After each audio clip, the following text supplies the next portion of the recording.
ಈ ವಿಷಯ ಅಂತ ನನ್ನ ಮನಸ್ಸನ್ನ ಹೊಯ್ದಾಡಿಸದಿರು. ಅನ್ಯ ವಿಷಯಗಳ ಬಗ್ಗೆ ನನ್ನ ಮನಸ್ಸನ್ನು ಹಾಕಿ ಅದಕ್ಕೆ ಒಂದಿಷ್ಟು ಪ್ರತಿಬಂಧಕವಾಗಿ ನನ್ನ ವ್ಯವಸ್ಥೆಯನ್ನು ಇಲ್ಲೇ ಕೂಡ ಹಾಕಬೇಡ. ನನ್ನನ್ನು ಏನನ್ನಾಗಿ ಮಾಡು ಅಂತಂದ್ರೆ ನಿನ್ನನ್ನು ಪಾದದ ಧೂಳನ್ನಾಗಿ ಮಾಡು, ಅಥವಾ ನಿನ್ನನ್ನು ಅಡಿಗಳಲ್ಲಿ ನನ್ನನ್ನು ಇರಿಸಿಕೊಳ್ಳೋ, ಅಥವಾ ನಿನ್ನಂತೆ ನನ್ನನ್ನು ಮಾಡು ಅನ್ನುವ ಭಾವವನ್ನು ಇಟ್ಟುಕೊಂಡು ಅನ್ಯ ವಿಷಯವನ್ನು ಕೇಳಿಸಿದಿರು. ಜಗತ್ತಿನೊಳಗೆ ಯಾವುದಾರ ವಿಷಯಾದಿಗಳು ಬರಲಿ, ಇಂಥದ್ರ ಬಗ್ಗೆ ನನ್ನ ಲಕ್ಷ್ಯ ಬಾರದಂತೆ ಮಾಡುವಂತ ಬಸವಣ್ಣವರು ಹೇಳ್ಕೊಂಡಾರೆ. ಯಾಕೆ ಈ ಲಕ್ಷ್ಯ ಬಾರದಂತೆ ಬರಲಿ ಅಂತ ಬೇಡ್ಕೊಂಡಾರಂತಂದ್ರೆ ಅದೇ ಮಾತನ್ನ ಕನಕದಾಸರು ಹೇಳಿದ್ದಾರೆ. ಯಾಕೆ ಹಿಂಗಾಗ್ತಿದೆ ಅಂತ. ಈ ನರರ ಪಾಡೇನ್ 2 ದಿನಗಳ ಸಂಸಾರ. ಈ ಸಂಸಾರ ಇದೆಯಲ್ಲ, ಈ 2 ದಿವಸಕ್ಕೆ ಬಂದಿರೋಂಥ ಸಂಸಾರವನ್ನ, ಈ ಸಂಸಾರಕ್ಕಾಗಿ ಜೀವನವನ್ನು ನೀನು ಮುಡಿಪಾಗಿಡಬೇಡ. ಈ ಸಂಸಾರಕ್ಕಾಗಿ ಈ ಜೀವನವನ್ನು ಇಡಬೇಡ. ಮತ್ತೆ ಎದಕ್ಕಾಗಿ ಇಡಬೇಕು? ಭಗವಂತನ ಸಾಕ್ಷಾತ್ಕಾರಕ್ಕಾಗಿ ಈ ಜೀವನವನ್ನು ನೀನು ಕಳಿ. ಅಕಸ್ಮಾತ್ ಬೇರೆ ವಿಷಯಾದಿಗಳನ್ನು ನೀನು ಕೇಳಿದಿ ಅಂತಂದ್ರೆ, ಬೇರೆ ವಿಷಯಗಳಲ್ಲಿ ನೀನು ಆಸಕ್ತನಾದಿನಿ ಅಂತಂದ್ರೆ ನೀನೇನಾಗ್ತಿ? ಸಂಸಾರಕ್ಕೀಡಾಗ್ತಿ. ಸಂಸಾರ ಅಂದ್ರೆ ಅನಿಸ್ತಿರ್ಬೋದು ಏನಂತಂದ್ರೆ, ನಾವು ಮದುವೆ ಮಾಡ್ಕೊಂಡು ಮಕ್ಕಳ ಮಾಡ್ಕೊಂಡು ಒಂದಿಷ್ಟು ಮನಿ ಹೊಲ ತಗೊಂಡು ಸಂಸಾರ ಮಾಡ್ತೇವೆ ಅಂತ.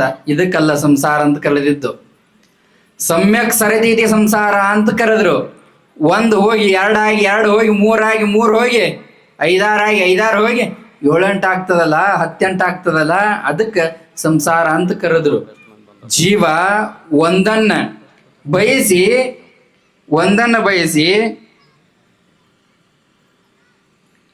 ಅದಕ್ಕೆ ಹೋಗ್ತಾನಲ್ಲ, ಅದಕ್ಕೆ ಹೋಗಿ ಏನು ಮಾಡ್ತಾನಂತಂದ್ರೆ ಅದ್ರೊಳಗೆ ಮತ್ತೆ ಪ್ರವೃತ್ತನಾಗಿ ಇದು ಒಂದು ಬೇಕಾಗಣ ಮತ್ತೊಂದು ಬೇಕಾಗ್ತದೆ. ಯಾಕಂತಂದ್ರೆ ಈಗ ನಮಗನಿಸ್ತದೆ, ನಮಗೆ ಜೀವನದೊಳಗೆ ಒಂದು ಮನೆ ಕಟ್ಟಿದ್ರೆ ಸಾಕಪ್ಪ, ಆ ಮನೆ ಒಳಗೆ ಸುಖವಾಗಿ ಇರ್ತೇವಿ ಅಂತ ಅಂತೇವಿ.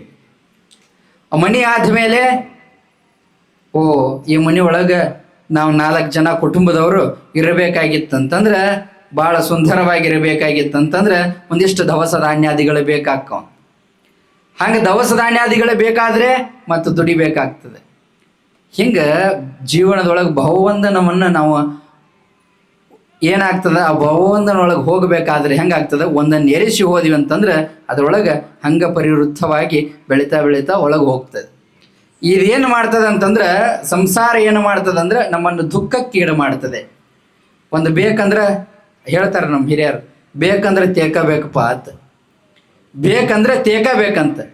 ಹಂಗೆ ಜೀವನದೊಳಗೆ ನಾವು ಬೇಕಂತ ಬಡ್ಕೋತ ಹೋದಿವಿ ಅಂತಂದ್ರೆ ಆ ಜೀವನ ಏನಾಗ್ತದೆ, ಅನರ್ಥವಾಗಿ ನಾಶ ಆಗಿ ಹೋಗ್ತದೆ. ಅದಕ್ಕೆ DVG ಅವರು ಒಂದು ಮಾತನ್ನು ಭಾಳ ಸುಂದರವಾಗಿ ಹೇಳುತ್ತಾರೆ. ಈ ಸಂಸಾರ ಹೇಗಿದೆ ಅಂತಂದ್ರೆ, ತರಚುವ ಗಾಯವ ಕೆರೆದು ಹುಣ್ಣಾಗಿಪ್ಪುವುದು ಕಪಿ ಅಂತ. ಮೊದಲ ಗಾಯ ಆಗೈತದ, ಅದನ್ನ ಕೆರೆದ ಏನು ಮಾಡ್ತದ, ಕಪಿ ಹುಣ್ಣಾಗಿ ಮಾಡ್ತದೆ ಅಂತ. ಅದೇ ಮಾತನ್ನು ಹೇಳ್ತಾರೆ, ಕೊರತೆಯೊಂದನ್ನು ನೀನು ನೆನೆದು ಕೆರಳಿ. ಅವ್ರೇನು ಹೇಳ್ತಾರೆ ಅಂದರೆ, ನಮ್ಮ ಜೀವನದಾಗ ಅದು ಕೊರತೆ ಬಿದ್ದದ, ಇದು ಕೊರತೆ ಬಿದ್ದದ ಅಂತೇಳಿ ನಾವು ಆ ಕೊರತೆಯನ್ನು ತುಂಬಲಾಕೇನು ಹೋಗ್ತೀವಲ್ಲ, ಆ ಕೊರತೆ ಯಾವತ್ತೂ ತುಂಬಲಾಕಾಗೋದಿಲ್ಲ. ಆ ಕೊರತೆ ಯಾವತ್ತೂ ತುಂಬಕ್ಕಾಗೋದಿಲ್ಲ. ಅದಕ್ಕಾಗಿ ಅವ್ರು ಹೇಳ್ತಾರೆ, ಇಂಥ ಕೊರತೆಯನ್ನು ತುಂಬುವುದನ್ನು ನೀನು ಬಿಟ್ಟು ಏನು ಮಾಡ್ಬೇಕಂತಂದ್ರೆ, ನೀ ಅದನ್ನು ಒಳ್ಳೆ ಪದೇ ನೆನಪು ಮಾಡ್ಕೊಂಡು ದುಃಖನಾಗಿ ಇರಿಸ್ತಾ ಇದೆಯಾ. ಹಾಗಾಗಿ ಇಂಥ ದುಃಖ ನಿಮಗೆ ಬರಬಾರ್ದಾಗಿತ್ತು ಅಂತಂದ್ರೆ ನಾವೆಲ್ಲ ಎಲ್ಲಿ ಬರಬೇಕಾಗ್ತದೆ ಅಂತಂದ್ರೆ ಸದ್ಗುರುವಿನ ಅಡಿಗೆ ಬರಬೇಕಾಗ್ತದೆ, ಸದ್ಗುರುವಿನ ಸಮೀಪಕ್ಕೆ ಬರಬೇಕಾಗ್ತದೆ. ಅಂಥ ಸಮೀಪಕ್ಕೆ ತಾವೆಲ್ಲ ಪುಣ್ಯಾತ್ಮರಿದ್ದೀರಿ, ತಾವೆಲ್ಲ ಬಂದಿದ್ದೀರಿ. ಅಂಬರೀಶ್ವರ ಮಹಾರಾಜರ ಕೃಪಾ ಆಶೀರ್ವಾದನ ತಾವು ಪಡ್ಕೊಂಡಿದ್ದೀರಿ. ತಾವೆಲ್ಲ ಸದಾವ ಕಾಲದಲ್ಲಿ ಮುಕ್ತರ ಆಗೇ ಆಗ್ತೀರಿ. ಯಾಕಂದ್ರೆ ಒಂದು ಕಾರ್ಯಕ್ರಮದೊಳಗೆ ಧರ್ಮಟ್ಟಿ ಒಳಗೆ ಪರಮಪೂಜ್ಯರು ನಾವು ಕೂಡಿದ್ವಿ. ಅವರ ಧ್ವನಿ ಮಾತಾಡೋದಕ್ಕೆ ಬರ್ತಿರ್ಲಿಲ್ಲ. ಅವರ ಆ ಧರ್ಮಟ್ಟಿ ಕಾರ್ಯಕ್ರಮ ಮುಗಿಸ್ಕೊಂಡು ಹಳ್ಳೂರಿಗೆ ಹೋಗೋರು ಇದ್ದರು. ನಾ ಅಂದೆ ಅಜಾರ್ ಮಾತಾಡಕ್ ಬರ್ವಾತು ಮತ್ತೆ ಈ ಕಾರ್ಯಕ್ರಮ ಮುಗಿಸ್ಕೊಂಡು ಹಳ್ಳೂರಿಗೆ ಹೋಗೋರದಾರಿಲ್ಲ ಹೆಂಗ ಅಂತ. ಅವ್ರು ಹೇಳಿದ್ರು, ಧ್ವನಿ ಆ ಭಗವಂತ ಮತ್ತೆ ನನಗೆ ಬರೆಸ್ತಾನೆ.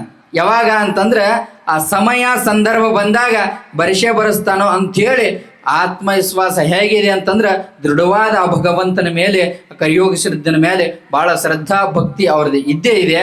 ಹಾಗಾಗಿ ಆ ಭಕ್ತಿ ಇರೋದ್ರಿಂತ ಇಷ್ಟೆಲ್ಲ ಕಾರ್ಯಗಳು ಕೂಡ ಅವ್ರ ಸಂಕಲ್ಪ ಮಾಡಿದಂಗೆ ನಡ್ಕೊಂಡು ಹೊಂಟಾವ್.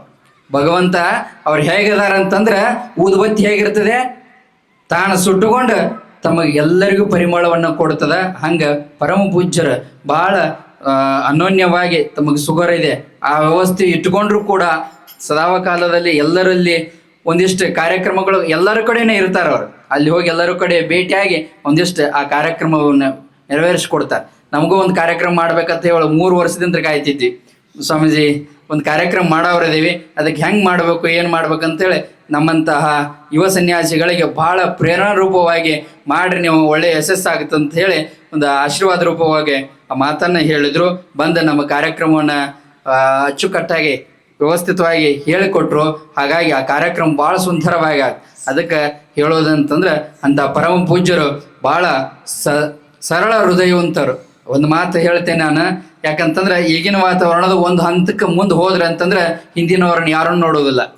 ಅದಕ್ಕೆ ಗೀತೆಯಲ್ಲಿ ಪರಮಾತ್ಮ ಹೇಳಿದಂಗೆ ಸ್ವರೂಪ ಹೃದಯ ಆಗಿದೆ ಅಂತಂದ್ರೆ ಸುನೀಚೈವ ಸುಭಾಗ್ಯೇಚ ಪಂಡಿತ ಸಮದರ್ಶನ ಅನ್ನುವ ಹಾಗೆ ಆ ಮಾತೃ ಹೃದಯ ಎಲ್ಲರಲ್ಲಿ ಕೂಡ, ನಾಯಿ ನರಿ ಪಶು ಪಕ್ಷಾದಿಗಳಲ್ಲಿ ಕೂಡ ಸಮತ್ವವನ್ನು ಕಾಣುವ ಸ್ಥಿತಿ ಹೇಗಿದೆ, ಹಾಗೆ ಅಂತಹ ರೂಪವನ್ನು ಉಳ್ಳಂತಹ ಪರಮ ಪೂಜ್ಯರಿಗೆ ನನ್ನ 2 ವಾಕ್ಪುಷ್ಪಗಳನ್ನು ಅರ್ಪಿಸಿ ಹರಿ ಓಂ ತತ್ಸತ್, ಹರಿ ಓಂ ತತ್ಸತ್.